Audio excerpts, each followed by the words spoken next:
Hey, it's Benji Cole, son of Al Cole from CBS Radio and host of the syndicated talk show, People of Distinction. The talk that gives you an in-depth view of some of the most dynamic, intelligent, and successful people on the planet. Run to our website, alcoleenterprises.com for more info. Email me directly through benji@alcoleenterprises.com if you'd like to get involved with what we have going. And as always, please continue to like and follow our broadcasts. People of Distinction is an internationally syndicated show solely due to the love and support that you all continue to show. We're available across all major podcast distributors. And like I mentioned, people, if you keep following, we're going to continue to put out the content. Now sit back and strap in because we are delighted to showcase this next guest on our network. And on the line with us today, we have the impressive Brenda Bradford Ward. Now we're going to be discussing Brenda's amazing book, 40 Years to Life, available for purchase through Amazon, barnesandnoble.com, all the regular online book resellers. But if you want to gather everything that Brenda has in store, check out her personal website, brendawardbooks.com.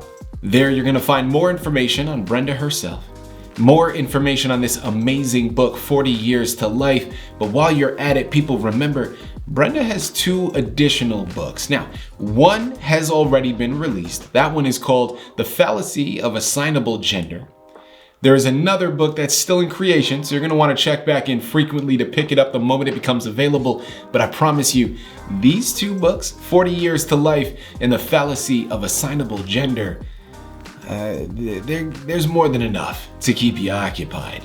So one last time, that's BrendaWardBooks.com. So one-stop shop to gather it all. And listen, it is an absolute pleasure, a real honor to have Brenda here on the line. People, her book, 40 Years to Life, is much more than a catchy title. Now, first and foremost, it is an absolutely catchy title. It's gonna stop you in your tracks, it's gonna get you intrigued.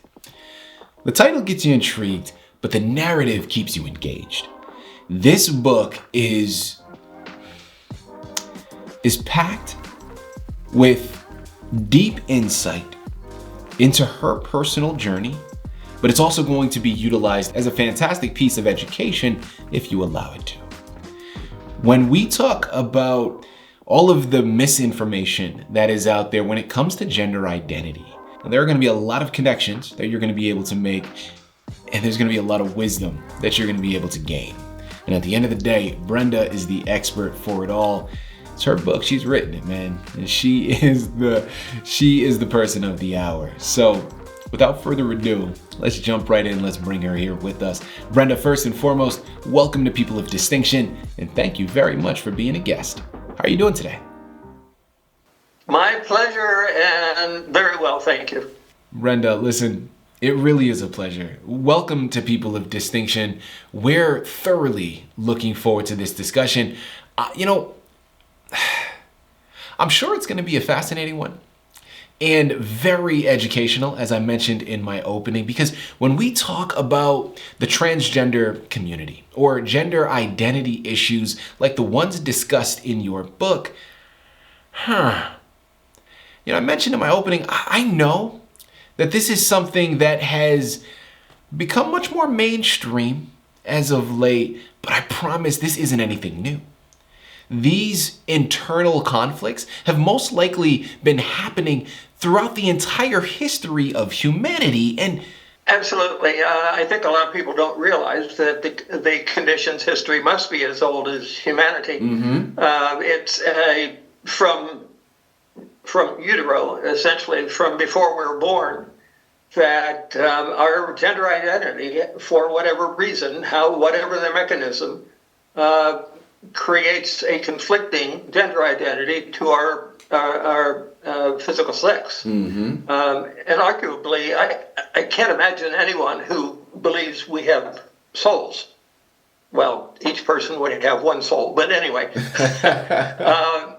that soul is not far more important. In other words, what's in here is far more important than how we look. Mm-hmm. Whether we're born with spina bifida or broken arms or whatever, anyway, those are not what determine or should determine our gender. And from Heliogabalus, 2,000 years ago, who died at age 18, I guess, he was a Roman emperor until her death. And that's a fascinating story. But the condition itself continues to perplex mental health experts. In the DSM-5, the condition was declared no longer to be a disorder in all the previous versions of the Diagnostic and Statistical Manual. The condition had been considered a disorder.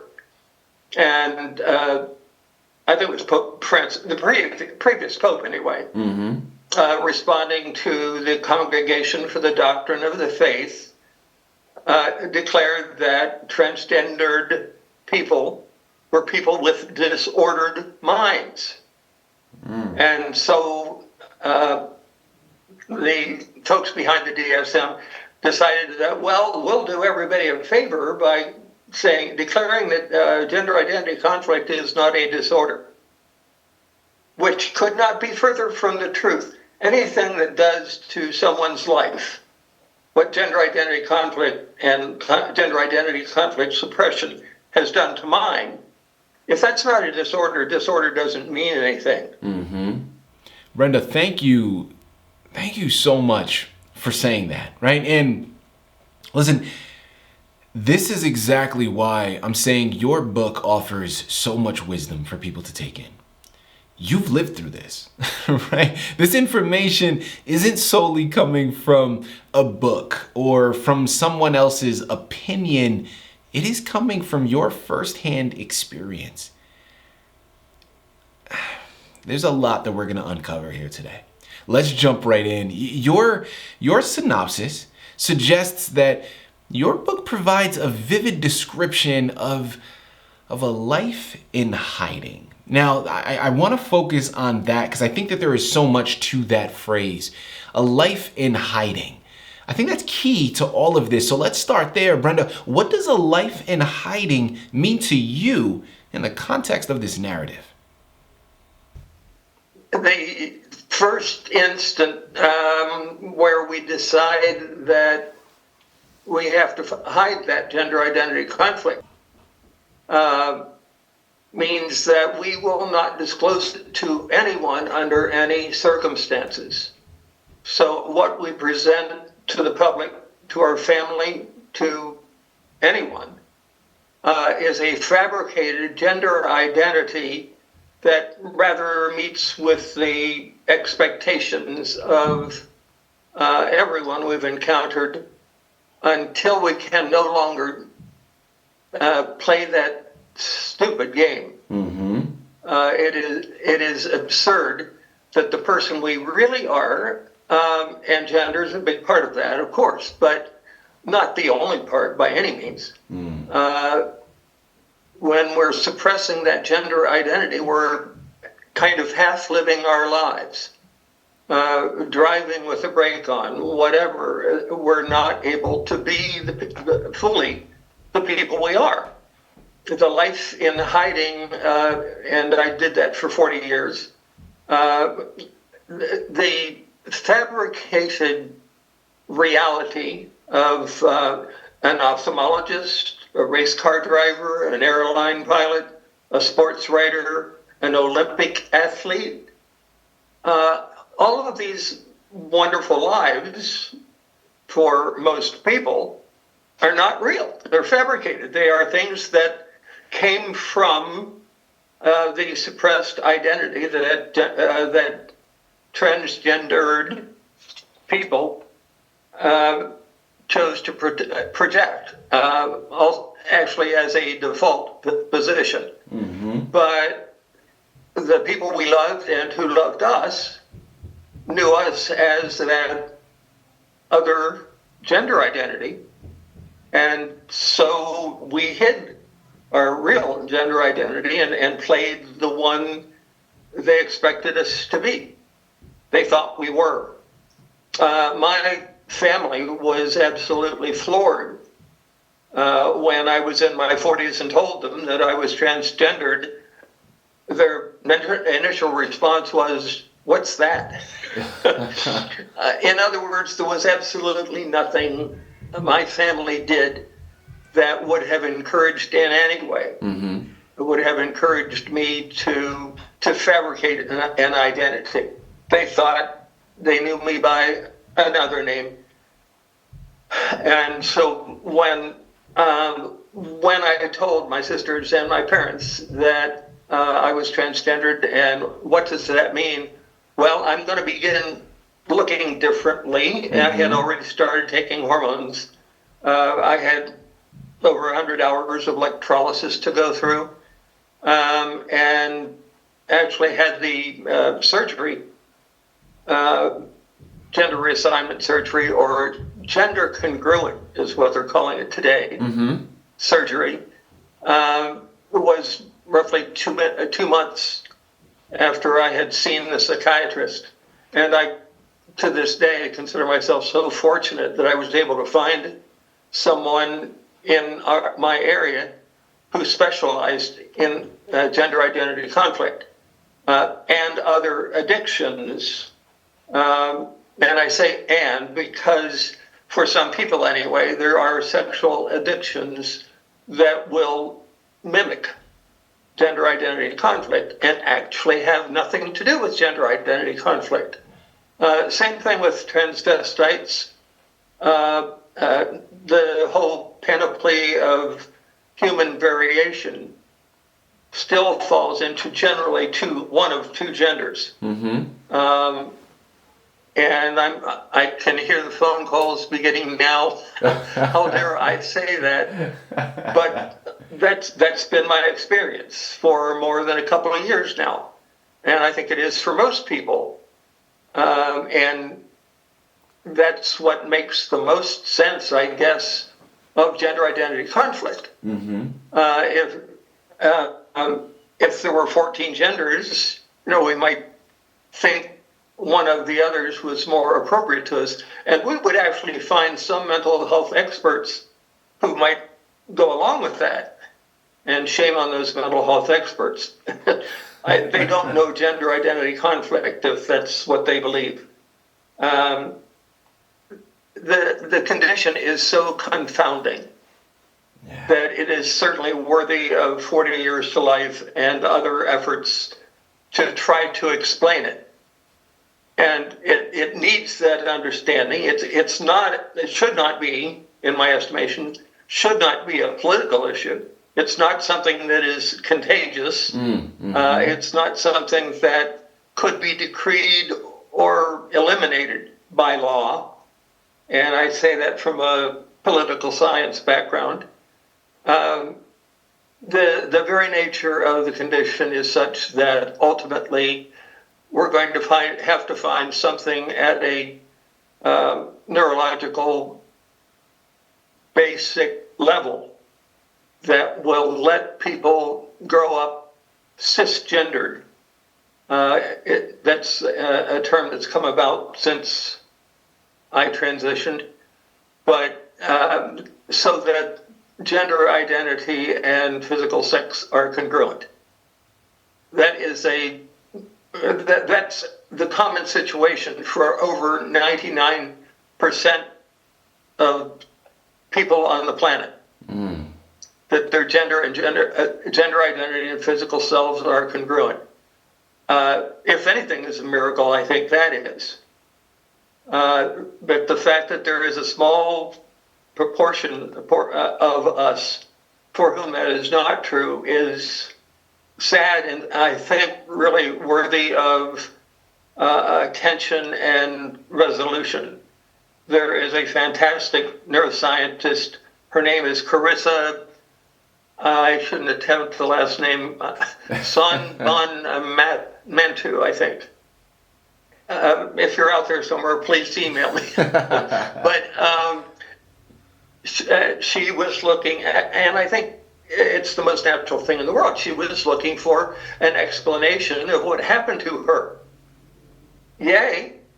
But for much of my life, I was so paranoid that I would not even dare look at a card file in a library, there probably are a lot of younger people today who won't even know what a card file is. but that was the Google of our time years ago, and I was so afraid that someone might catch me looking up something about transgendered people, and I use that term deliberately. Transgender is something you can see or hear or perceive. Transgendered refers to the conflict itself. So each word is important, each has value and explains something, refers to something very specific. I think transgendered is perhaps the first word we have ever attempted to remove from our dictionary. Anyway, as Mao said, let 1,000 flowers bloom. Because I always quote Mao. Anyway. People, again, we're here on the line with Brenda Bradford Ward. Man, listen, we are discussing her book, 40 Years to Life. Remember, you gotta head on over to Amazon, barnesandnoble.com, a lot of other places, but BrendaWardBooks.com is a one-stop shop for it all. While you're at it, check out her other book, The Fallacy of Assignable Gender. And remember, there's still one in creation you're gonna wanna check back in frequently for to pick it up the moment it becomes available, because people trust me when I tell you, the education found here in this book is second to none.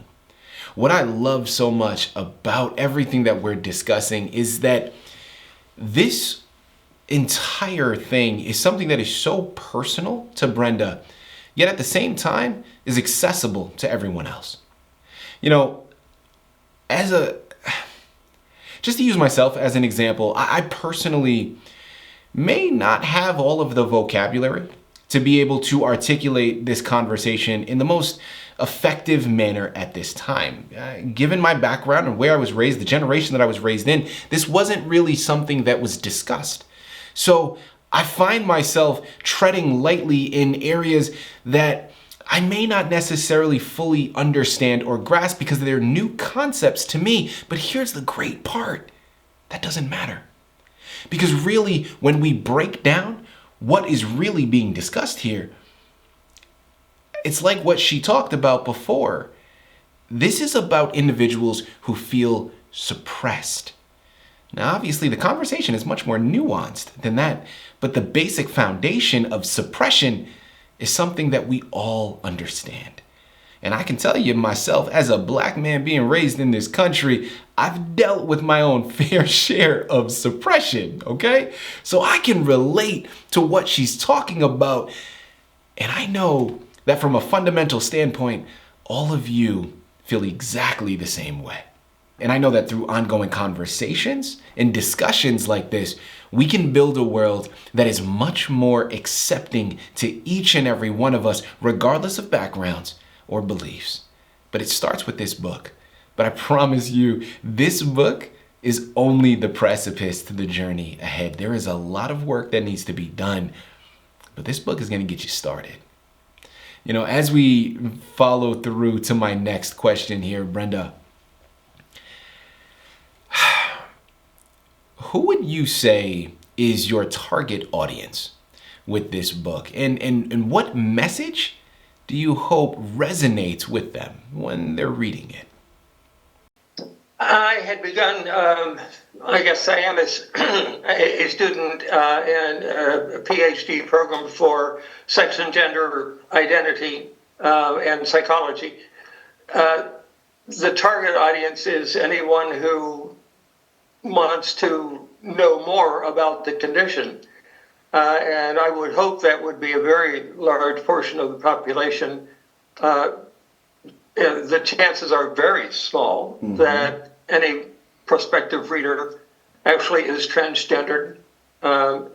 And perhaps the readers might not know anyone who is transgendered, but we are out there. There are tens of thousands of us at the very least on the planet We've got a population of 8 billion people in the world today.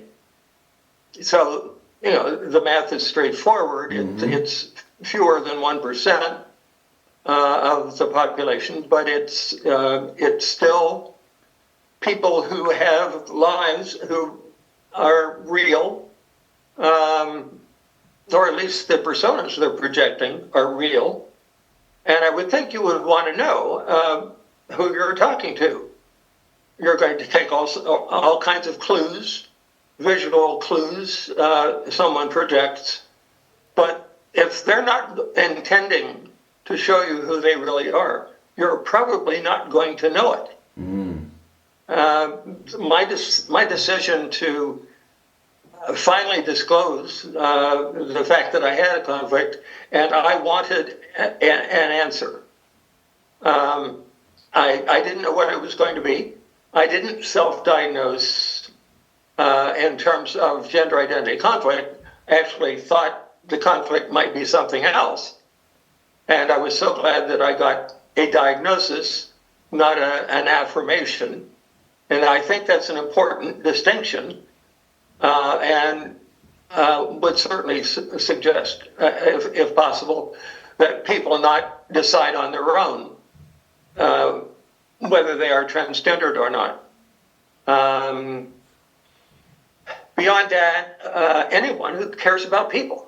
And I've seen some people suggest they thought that churches represented a closed door to them if they had gender identity conflict, if they were no longer suppressing that identity.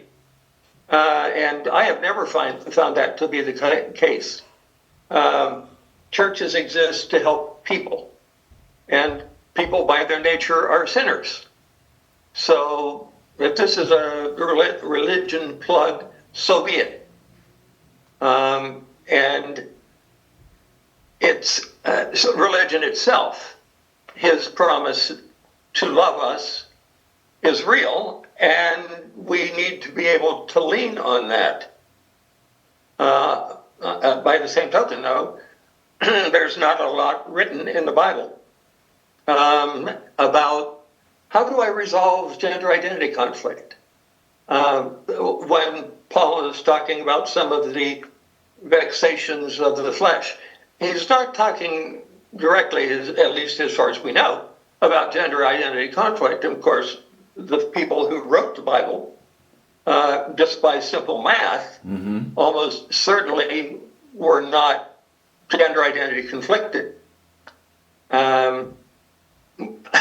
It would be interesting if somebody came across a Dead Sea Scroll written about, I'm a transgender person and I somehow know this, perhaps by divine revelation, whatever, but my goal still is to love and serve God. Brenda, this is an incredible conversation, and one that I'm thoroughly pleased that we are having. As we close out, I want to focus on the future now.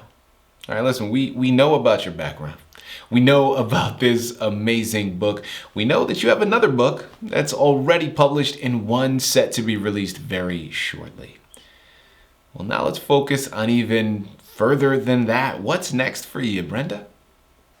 I want to explore, third nonfiction.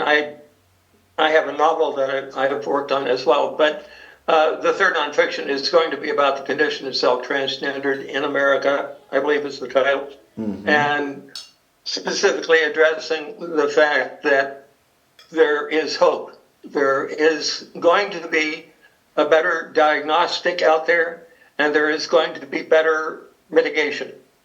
I can't point to a specific example of that, but when I was referring earlier to Carissa, she certainly is working in that direction, as I believe are other neuroscientists, but as their pursuit of science requires, they are attempting to be as objective as possible in what they're considering.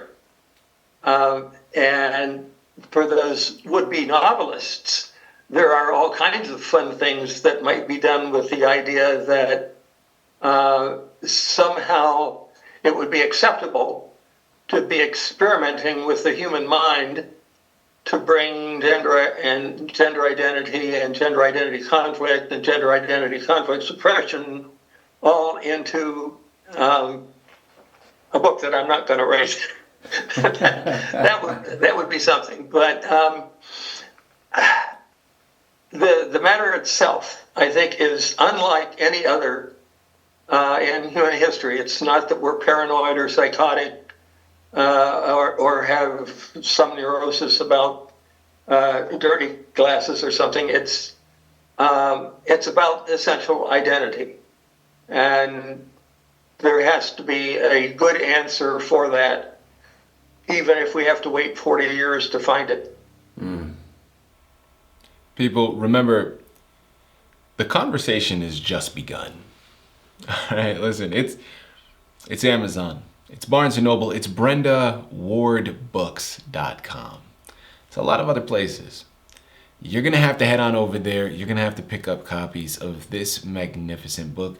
It's called 40 Years to Life. There's another book already out that she's written. That one is called The Fallacy of Assignable Gender. Check back in frequently to get the other one the moment it becomes available. Brenda is the absolute embodiment of a person of distinction. This woman has done something magnificent, and she's gotten the ball rolling for a number of individuals. I challenge you to be one of them. Pick up these books, get lost in them, get educated, and start conversations with those around you. You know, I mentioned earlier when we were talking about the concept of suppression and how disheartening that is. To know that there are other individuals out there. Listen, there's a lot of variations to it, but if we're talking about gender identity, it is very unfortunate that there are people who find themselves in this predicament. But I'm an optimist, so I always want to look at the glass half full. People find themselves in this position. Well, the same way that they find themselves in this position, we can find ways to get out of it. And it starts with books like this. It starts with conversations like we are having here today. And it starts by purchasing your copies. There is a brighter horizon and there is a brighter tomorrow that we can all achieve if we come together and we learn from what happened yesterday so that tomorrow doesn't fall in the exact same manner. Brenda, I really do mean this, man. You are the truest embodiment of a person of distinction. I applaud you for the work that you have done. And I admire the work that you still have ahead of you. You are incredible and keep up this fantastic work. This was an honor to have you here with us, and we were thoroughly delighted to partake in this conversation. So once again, thank you very much for being a guest on People of Distinction. Thank you.